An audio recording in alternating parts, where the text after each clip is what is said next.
अस्सलामुअलैकुम, this is Shahzeb and you are watching Zebi Tech. तो आज के इस वीडियो के अंदर मैं बात करूंगा इन्फिनिक्स नोट 11 के बारे में। अब ये जो स्मार्टफोन है 15 नवंबर से इसकी प्री बुकिंग स्टार्ट है। तो अगर आप बाय करना चाहते हैं, वीडियो को देखने के बाद अगर आपको पसंद आता है तो आप इसको प्री बुक कर सकते हैं। बाकी इसके अलावा अगर आपको कोई भी क्वेश्चन हो वीडियो को देखने के बाद तो आप नीचे कमेंट में पूछ सकते हैं। तो करते हैं आज की वीडियो स्टार्ट। सबसे पहले यहाँ पे बात कर ली है इस मोबाइल फ़ोन के डिज़ाइन की। तो ये जो स्मार्टफोन है काफ़ी अच्छा हमें देखने को मिल जाता है। बैक की बात करें तो बैक साइड पर यहाँ पे इसकी प्लास्टिक लुक देखने को मिल जाएगी, यहाँ पे ग्लास नहीं देखने को मिलेगा। इसके अलावा नीचे लेफ्ट साइड पे इन्फिनिक्स की ब्रांडिंग है। और उसके कैमरा मॉड्यूल का देखा जाए तो यहाँ पे बड़ा सा एक मेन सेंसर मिल जाएगा, उसके नीचे 2 सेंसर और नीचे क्वाड एलईडी फ्लैश लाइट मिल जाएगी। तो इसका बैक डिज़ाइन ऐसा है जो कि देखने में अच्छा लगता है। बाकी फ्रंट की बात कर ली जाए तो फ्रंट साइड पर यहाँ पे पंच होल नहीं देखने को मिलेगा, यहाँ पे यू शेप नॉच देखने को मिलती है। तो यहाँ पे इनको देना चाहिए था, लेकिन ओवरऑल देखा जाए तो इन्फिनिक्स नोट 11 डिज़ाइन वाली साइड से अच्छा देखने को मिल जाता है। इसके अलावा यहाँ पे बात कर लीजिए अब इसके डिस्प्ले की, तो डिस्प्ले वाली साइड से भी काफ़ी बेटर मिलता है। इसके अंदर हमें 6.7 इंच का एक एमोलेड डिस्प्ले देखने को मिलेगा। तो यहाँ पे नोट सीरीज़ के अंदर पहली दफ़ा यहाँ पे एमोलेड डिस्प्ले इन्होंने लगाया है। और यहाँ पे फुल HD+ की रेजोल्यूशन मिल जाएंगी, यानी कि 1080p इंटू 2400 पिक्सल्स।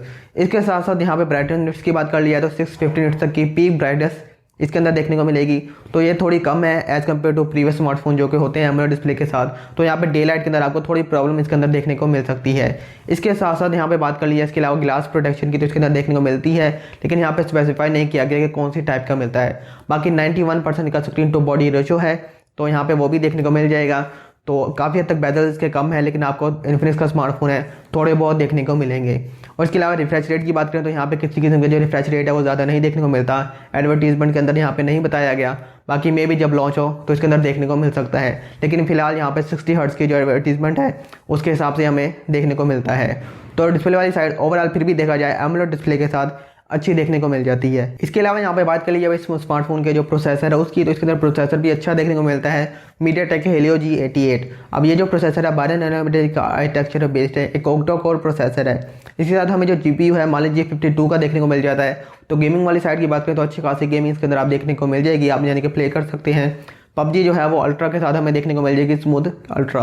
तो आप 40 FPS का PUBG का गेम प्ले कर सकते हैं। बाकी हैवी एप्स वगैरह सोशल मीडिया एप्स इसके अंदर आप इजीली रन कर सकते हैं। तो प्रोसेसर वाली साइड से यहाँ पे कोई भी जो प्रॉब्लम है वो देखने को नहीं मिलेगी। इसके अलावा यहाँ पे बात कर लिया इसके वेरिएंट्स की, तो यहाँ पे इसके 2 वेरिएंट्स हमें देखने को मिल जाएंगे, एक 4GB रैम 128GB स्टोरेज के साथ, और जो सेकंड है 6GB रैम 128GB स्टोरेज के साथ। और ये दोनों वेरिएंट्स दराज के ऊपर लिस्ट हो चुके हैं, आप वहाँ पे जाके देख सकते हैं। तो ये दोनों वेरिएंट्स पाकिस्तानी मार्केट के अंदर आने वाले हैं।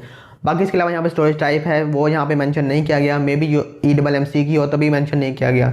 UFS की होती तो यहाँ पे इनके जो बैनर पेजेस होते हैं वेबसाइट के वहाँ पे ये लिस्ट करते हैं तो वहाँ दिखाते हैं, लेकिन यहाँ पे eMMC की ही देखने को मिलेगी।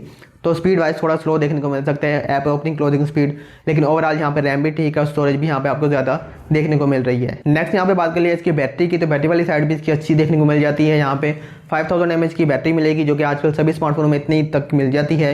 बाकी टाइप C इसके अंदर मिलेगी, और इसके अलावा 33 वॉट की जो फास्ट चार्जिंग है वो भी इसके अंदर देखने को मिल जाती है। तो फास्ट चार्जिंग भी है, बैटरी भी काफ़ी हद तक ठीक देखने को मिल जाती है। तो बैटरी वाली साइड इसकी अच्छी देखने को मिलती है। आपको बैटरी बैकअप भी इजीली 1.5 दिन का नॉर्मल यूज़ के साथ, और हैवी भी यूज़ करते हैं आप तो 1 दिन का इजीली निकल जाएगा। इसके अलावा फास्ट चार्जिंग है तो आप जल्दी फ़ोन चार्ज भी कर सकते हैं। बाकी इसके अलावा बात कर लीजिए इसके ऑपरेटिंग सिस्टम की, तो इसके अंदर हमें out of the box Android 11 मिलेगा, जिसके साथ हमें जो यहाँ पे इनका XOS है, इनका कस्टम ऑपरेटिंग सिस्टम वो देखने को मिल जाएगा, जिसका भी हमें लेटेस्ट वर्जन मिलेगा जो कि 10 पॉइंट समथिंग है। तो ये अभी लॉन्च हो रहा है, तो स्मॉल फोन के साथ आपको देखने को मिल जाएगा। तो कस्टमाइजेशन इसके अंदर काफ़ी ज़्यादा होंगी as compared to previous XOS का वर्जन था, तो काफ़ी चीज़ें इसके अंदर चेंज देखने को मिल जाएंगी। बाकी बात कर लीजिए इसकी कैमरास की, तो कैमरे वाली साइड से भी काफ़ी हद तक देखने को मिल जाता है अच्छा।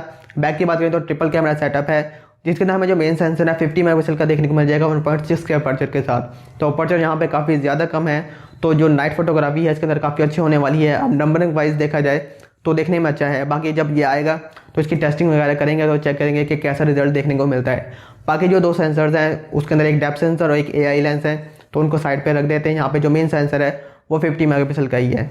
बाकी फ्रंट की बात कर लीजिए तो फ्रंट साइड पर यहाँ पे 16 मेगापिक्सल का सेल्फी शूटर मिल जाएगा, तो यहाँ पे इसकी क्वालिटी है वो काफ़ी हद तक अच्छी देखने को मिल जाएगी। बाकी ओवरऑल इसका कैमरा टेस्ट करेंगे तो उसी के अंदर चेक करेंगे कि इसकी जो कैमरा परफॉर्मेंस है वो कैसी देखने को मिलती है। इसके अलावा यहाँ पे बात कर लिया स्मार्टफोन के वेट और थिकनेस की, तो ये जो स्मार्टफोन है 7.9 mm थिक देखने को मिल जाएगा, 185 ग्राम के करीब इसका वेट है। तो थिकनेस वाइज भी काफ़ी अच्छा है, लाइट वेट भी है, तो लुक वाइज काफ़ी अच्छा देखने को मिल जाएगा। बाकी कलर्स की बात कर लिया तो इसके 3 कलर्स हमें देखने को मिल जाएंगे, तो आप स्क्रीन पर यहाँ पे देख सकते हैं तीनों ही कलर्स काफ़ी अच्छे देखने को मिल जाते हैं। तो ये हो गई हैं कंप्लीट स्पेसिफिकेशंस इन्फिनिक्स नोट 11 की। बात कर लीजिए अब यहाँ पे इनकी प्राइसेस की, तो यहाँ पे 2 वेरिएंट्स हैं। यहाँ पे प्राइसेस की बात करें तो 30,000 से 35,000 के दरमियान में कहीं पे इसकी जो प्राइस है वो देखने को मिल जाएगी।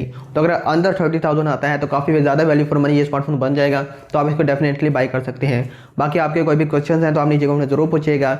अब बात कर लीजिए फाइनल कंक्लूजन की, तो ये जो स्मार्टफोन है जैसे मैंने पहले कहा 30,000 से नीचे आता है तो आप इसको ज़रूर बाई कर सकते हैं। एक अगर आप नॉर्मल यूज़र हैं और थोड़ी बहुत आप गेमिंग करते हैं तो ये स्मार्टफोन आपके लिए परफेक्ट है, आप इसको बाई कर सकते हैं।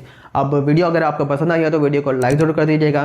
चैनल पर नए हैं मुझे पहली दफ़ा देख रहे हैं तो चैनल को सब्सक्राइब कर दीजिएगा और साथ ही बेल आइकन को दबा दीजिएगा ताकि जब भी कोई इस तरह की नई वीडियो आए आपको नोटिफिकेशन आ जाए। तो मैं मिलता हूँ आपसे किसी नई वीडियो में, अब तब तक के लिए अल्लाह हाफिज़।